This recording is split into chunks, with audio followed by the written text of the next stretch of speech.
For months now, it's been part of Michael Ibsen's daily routine. The craftsman has been toiling away, hand-working the wood in his small shop in North London, building, of all things, a coffin. There are indications of his Canadian heritage. Yes, that is a Canadian Crown Royal bag, and on the table nearby, an invitation to a burial. The reburial, really, of a king. But this is no ordinary king. This king, King Richard III, was the stuff of legend.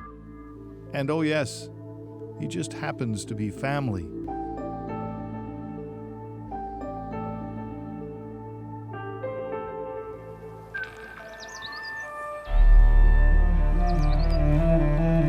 It was here in the Midlands, on the battlefield at Bosworth during the War of the Roses, that he fell. The hunchback so-called villain king was cut down on the pointy end of his successor's sword.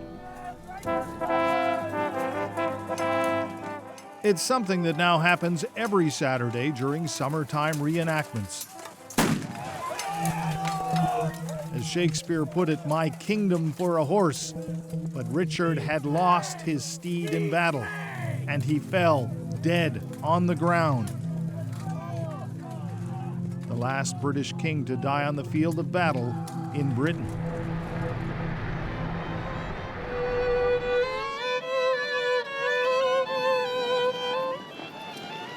And for almost 530 years, this is where he lay, downtown Leicester.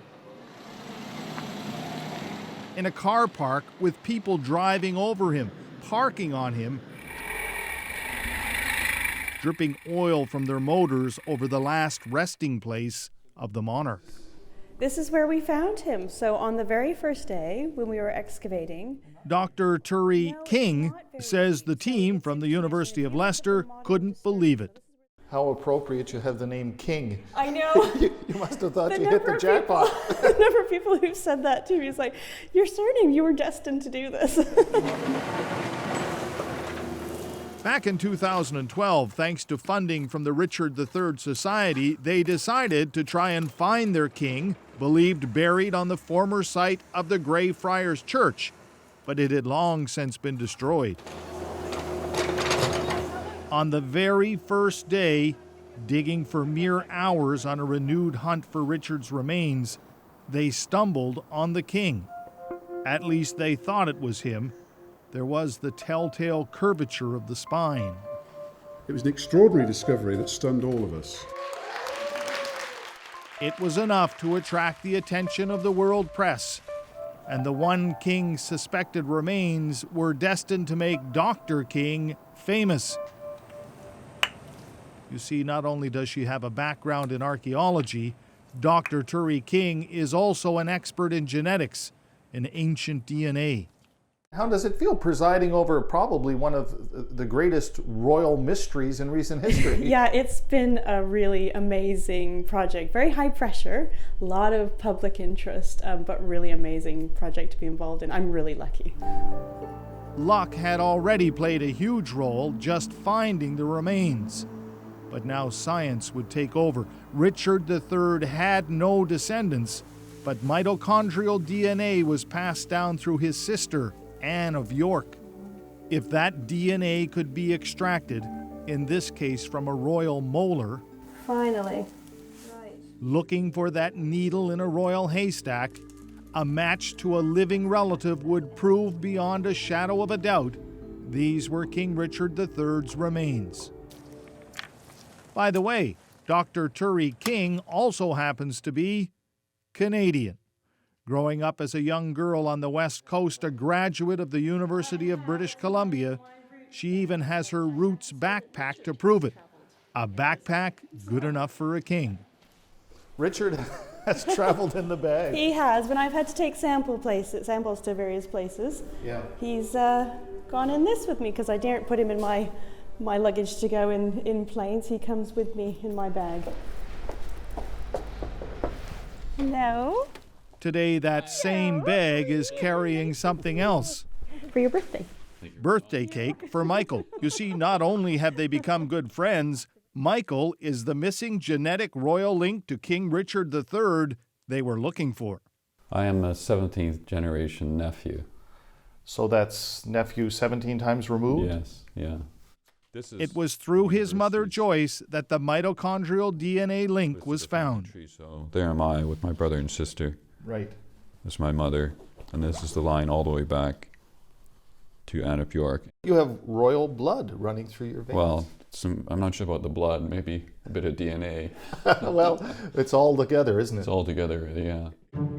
It would take this Canadian connection to answer the question once and for all. Give me lots of cheek cells from which I can extract DNA from. Michael provided Dr. King with a DNA swab. A microscopic comparison soon confirmed the genetic royal link. And I got up and I did a little dance around the lab because I just thought, oh my goodness. This is unbelievable. As you can see, they did indeed match one another.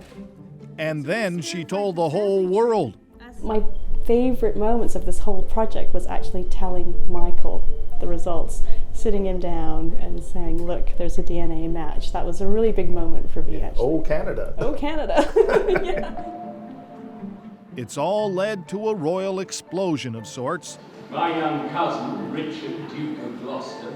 There's a new interpretive center in Leicester, where people can learn, for example, that King Richard was the first to introduce weights and measures, or to translate books like the Bible into English, or that he died a rather gruesome death.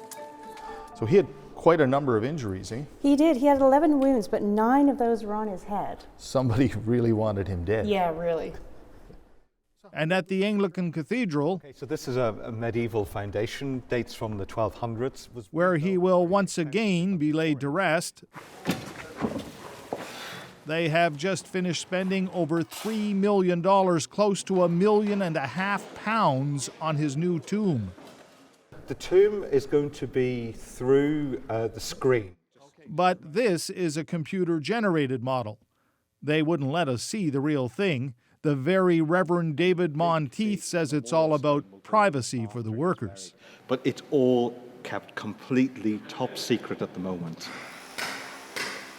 It has nothing to do, insists the Dean, with the reported check cut by a British TV channel for exclusive rights to the funeral.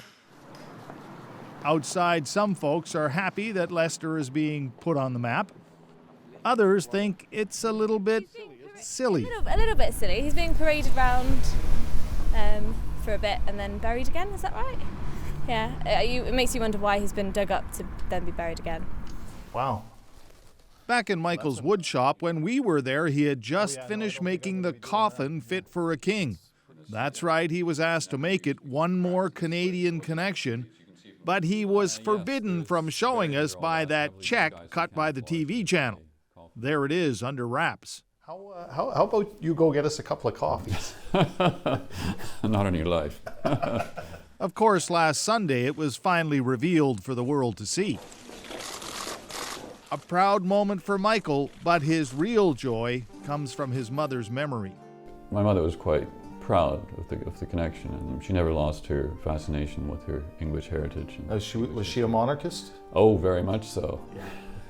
And are you? I'm quite fond of our present monarch, Queen Elizabeth. I think she does a fantastic job. That's a political answer. Indeed, indeed. And how does the other half of the Canadian connection feel? In a quiet moment, Yeah. do you think some of this is a little bit silly, but wow. It's well, it is one of these things. I haven't cured cancer. We haven't cured cancer. We have identified a king, but that's a really, it has been a very interesting project to be a part of. Yes, yeah. A crown on your head. Oh no. Tomorrow, amidst much pomp and ceremony, this is where he will once again be laid to rest. King Richard III, thanks to those two wonderful Canadians, after being poked by science, prodded by protocol, and paraded across the countryside, will be put back in the ground only a few hundred meters from where he lay for over 500 years. Red Sharon, CBC News, in Leicester, England.